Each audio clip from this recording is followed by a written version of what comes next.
책을 곁에 두고 좋은 흔적을 남기는 채널, 책 곁에 두고입니다. 오늘도 당신의 하루의 책 한 권을 곁에 둡니다. 시작합니다. 첫 번째, 진짜 감정을 알고 싶다면 왼쪽 얼굴을 보라.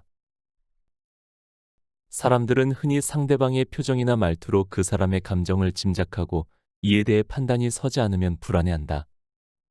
상대방의 감정을 알고 싶다면 다음의 사항을 기억해보자. 한 실험에서 행복, 슬픔, 분노, 공포, 놀라움, 혐오의 감정을 왼쪽 얼굴로만 만든 합성사진과 오른쪽 얼굴로만 만든 합성사진을 각각 피험자에게 보여주었더니 많은 피험자가 행복을 제외한 나머지 감정에 대해 왼쪽 얼굴로만 만든 사진의 감정이 더 강해 보인다고 했다. 상대방의 본심을 알고 싶다면 왼쪽 얼굴을 유심히 살펴보자. 팁, 의도적으로 만든 표정일수록 차이가 크다. 위의 실험에서 흥미로운 사실은 그 실험에 쓰인 표정이 일부러 만든 표정이었다는 점이다. 의도적인 표정일수록 왼쪽과 오른쪽의 차이가 뚜렷해진다. 따라서 오른쪽 눈이 아무리 웃고 있어도 왼쪽 뺨이 굳어 있다면 그 사람이 현재 기분이 좋다고 섣불리 판단해서는 안 된다. 여배우들에게 어느 쪽 얼굴이 더 마음에 드느냐고 물으면 오른쪽이라고 대답하는 사람이 많다. 이는 오른쪽이 남의 시선을 의식해서 만든 얼굴이기 때문이다. 두 번째, 코를 만지는 행동은 의심하고 있다는 증거다. 심리적인 갈등을 느낄 때 사람은 자신의 몸을 만짐으로써 불안이나 긴장을 완화하려고 든다. 이런 행동을 자기 친밀 행동이라고 부른다. 그렇다면 코를 만지거나 코 아래쪽에 손을 대는 행동은 어떠한 불안과 긴장을 나타내는 걸까? 이런 행동은 주로 변명하고 있을 때 나오기 쉽다. 상대방에게 얼굴 표정을 읽히고 싶지 않다는 뜻이다. 내가 이야기를 하는데 상대방이 코에 손을 댄다면 현재 상대방은 내 이야기에 의심을 품고 있다. 즉 나를 믿고 있지 않다는 사인으로 해석하자. 세 번째, 눈과 입이 동시에 움직이면 거짓 웃음이다. 사람은 어떻게 웃을까? 내 이야기에 상대방이 웃고 있기는 한데 정말로 웃는 걸까? 사실 의심하기 시작하면 끝이 없다. 오랫동안 사회생활을 한 사람은 전체적인 분위기나 대화의 흐름을 통해 직감적으로 진위를 판단할 수 있지만 큰 실수를 저지르고 침울해 있다거나 사랑에 빠져 있는 사람은 판단력이 흐려져서 확신을 갖기 어렵다. 상대의 웃음이 거짓 웃음인지 알아보려면 눈과 입이 동시에 움직이는지 살펴보자. 일반적으로 사람은 웃을 때 입이 먼저 웃고 그 뒤를 이어서 눈이 웃는다. 상대방의 웃음이 거짓 웃음이라면 이야기를 빨리 끝맺도록 하자. 팁, 집중할 때는 혀를 내밀기도 한다. 얼굴에서 모양이 가장 많이 바뀌는 부위가 입이다. 그래서 입을 보면 많은 감정을 알아낼 수 있다. 예를 들어 컴퓨터 작업을 하면서 혀를 가볍게 내미는 사람이 있다. 이 사람은 방해받고 싶지 않다는 마음을 갖고 있다. 무언가에 열중할 때 혀를 내미는 사람으로 가장 유명한 이는 농구계의 슈퍼스타 마이클 조던이다. 마이클 조던은 슈팅하는 순간이 오면 혀를 내민다. 네 번째, 오른쪽으로 다가가라. 심장이 있는 왼쪽으로 다가가면 경계심을 품는다. 인간은 무의식 중에도 항상 심장을 보호하려고 든다. 정신을 다른 곳에 집중하거나 방어태세를 취할 때 흔히 팔짱을 끼게 되는데 이 역시 심장을 보호하려는 무의식적인 행위다. 심장이 있는 왼쪽으로 타인이 다가오면 진대 사람은 무의식 중에 압박감을 받는다. 친한 사이가 아니라면 오른쪽으로 다가가야 쓸데없는 경계심을 야기하지 않는다. 회식 자리에서 상사에게는 술을 따를 때도 마찬가지다. 많은 사람이 왼손보다는 오른손을 더 자유롭게 쓰기 때문에 왼쪽보다는 여차하면 손을 쓸 수 있는 오른쪽을 더 편한다고 하게 생각한다. 다섯 번째, 물을 마시는 타이밍에 주목해라. 음식점에서 접대를 하고 있다고 해보자. 당신은 앞으로 이 사람과 거래를 할 생각이다. 상대방과는 현재 좋은 분위기를 유지하고 있기는 한데 나를 정말 믿고 있는지는 확신이 서지 않는다면 이럴 때는 상대방이 물을 마시는 타이밍이 하나의 지표가 된다. 예컨대 팀원은 동경하는 상사의 행동을 따라하는 경향이 있다. 회의 중에 상사가 안경다리를 만지면 그 팀원도 자신의 안경을 만진다. 이를 미러링이라고 부르는데 당신이 물을 마실 때 상대방도 컵에 손을 뻗는다면 당신은 현재 신뢰받고 있다고 생각해도 된다. 여섯 번째, 조바심이 나면 자꾸 다리를 바꿔 꼰다. 의자에 앉아서 이야기할 때는 다리를 벌렸는지, 오므렸는지, 꼬았는지 다리의 표정으로도 상대방의 심리를 파악할 수 있다. 사람은 과연 어떨 때 빈번하게 다리를 꼬게 될까? 유쾌하지 않을 때 혹은 조바심이 날 때다. 일반적으로 30분 정도 대화를 나눈다면 다리를 바꿔 꼬는 횟수는 2에서 4회가 적당하다. 이보다 횟수가 늘면 이야기하는 상대방에게 심리적으로 부담을 느끼고 있다는 사실이 실험을 통해 밝혀지기도 했다. 대화 도중에 상대가 몇 번이고 다리를 바꿔서 꼰다면 화제를 바꾸거나 대화를 끝맺도록 하자. 일곱 번째, 흥미를 느끼면 몸을 앞으로 기울인다. 몸을 앞으로 많이 기울일수록 관심이 많다는 뜻이다. 운동 경기를 관람하다 자기도 모르게 몸을 앞으로 쭉 내민 적이 있을 것이다.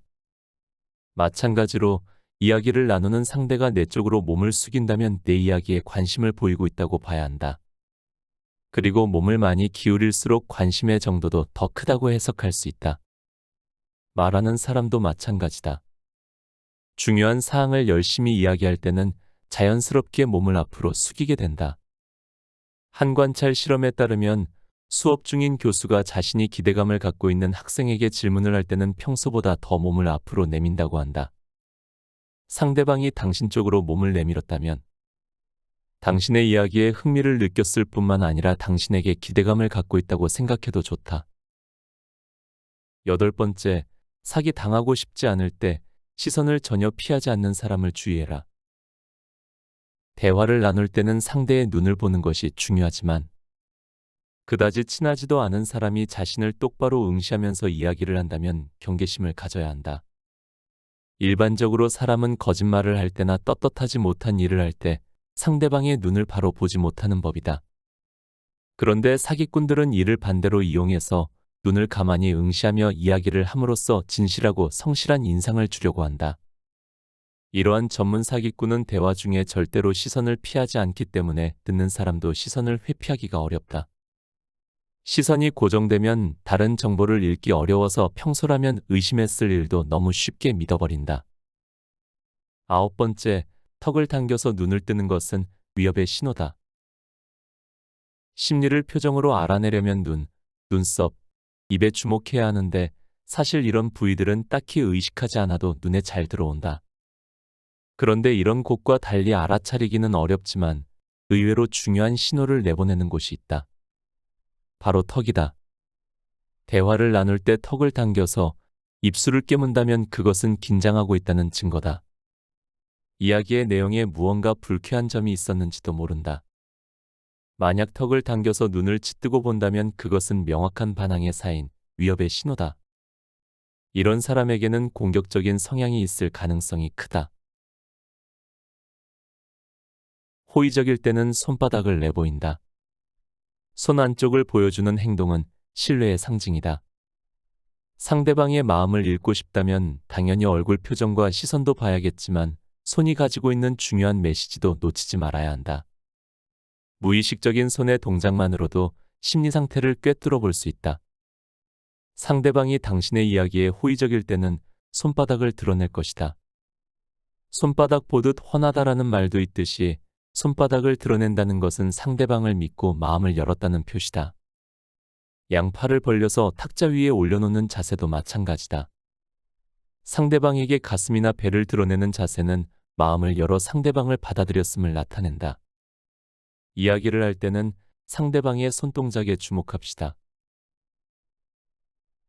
팁, 대화 도중에 이러한 사인이 눈에 띈다면 서둘러 마무리하고 다른 이야기로 넘어가자. 단단히 팔짱을 낀다, 불쾌감, 거부. 이마 한가운데를 누른다, 이해할 수 없음, 거절 이유를 찾는 중. 탁자를 손가락 끝으로 톡톡 두드린다, 초조함이나 긴장감을 느끼는 중. 코를 만진다, 의구심을 품고 있음. 탁자 위에 물건을 짓누른다. 이야기를 끝맺고 싶어함. 자신이 말하기를 원하는 사람은 턱을 괸다. 내 이야기를 중단하고 상대방의 이야기를 듣자. 턱을 괸면 예의범절에 어긋나는 행위로 여긴다. 그런데도 상대방이 턱을 다면 예의범절을 잊을 만큼 대화의 지루함을 느끼고 있다는 걸까? 아니면 다른 생각을 하는 걸까? 진실이야 무엇이든 상대방이 턱을 괸다면 이제는 자신이 이야기하고 싶어 한다고 해석해야 한다. 일단 말을 중단하고 상대방이 말하게 하면 좀 더 적극적으로 대화에 참여할 것이다. 만약 혼자 있을 때 턱을 괸다면 자신의 턱을 감싸 안음으로써 불안감을 해소하려는 자기 치밀 행동의 일종으로 여기면 된다. 상대가 지루해하는지 잘 살펴서 대응이 실수하지 않도록 합시다. 일부러 시선을 피해라. 적극적인 성격일수록 시선을 조절할 수 있다. 상대방과 시선을 마주치는 것은 의사소통의 기본이다. 그러나 이것이 지나쳐서 상대를 뚫어져라 쳐다보는 것은 경계심이나 도전적인 감정의 표현이 되기도 한다. 대화의 여유를 가지고 임하는 사람일수록 시선을 적당히 피하는 법이다. 심리학자 챔프네스는 능동적인 사람과 수동적인 사람을 대면시켰을 때 시선이 어떻게 움직이는지를 알아보았는데 의외로 능동적인 사람이 시선을 먼저 피하는 경우가 많았다고 한다. 시선을 피하면 상대방은 그 이유를 찾느라 불안정한 심리 상태에 놓인다. 그러면 피한 쪽이 이야기의 주도권을 쥐게 된다. 곁에 두고의 짧은 생각. 상대와 소통을 잘하는 사람은 보통 말을 잘한다고 생각합니다. 이를 향상시키기 위해 스피치 기술을 배우는 사람도 많죠. 그러나 다른 이와 소통을 잘하는 사람은 말을 잘하는 사람이 아닌 말을 잘 듣는 사람입니다. 상대의 말을 듣고 상대의 몸짓을 보고 마음을 헤아립니다. 내가 하고 싶은 말을 뱉기 전에 상대와 통할 수 있는 말을 생각합니다. 결국 소통이라는 건 말뿐만 아니라 몸짓, 표정을 그 사람과 함께 나누는 것입니다. 그래서 상대의 말과 몸짓에서 상대의 마음을 헤아리는 게 중요합니다. 앞서 책에서 말해준 한 줄 심리학을 당신의 생활에서 적용했으면 합니다. 특히 저에게 용기를 준 부분은 눈맞춤입니다. 대화를 능동적으로 이끄는 사람은 눈맞춤을 꼭 계속 맞출 필요가 없다는 말이 저에게 힘을 주었습니다. 당신에게도 조금 더 여유롭고 대화를 즐기는 계기가 되었으면 합니다. 오늘도 함께 해주셔서 감사합니다. 책 한 줄 심리학을 읽고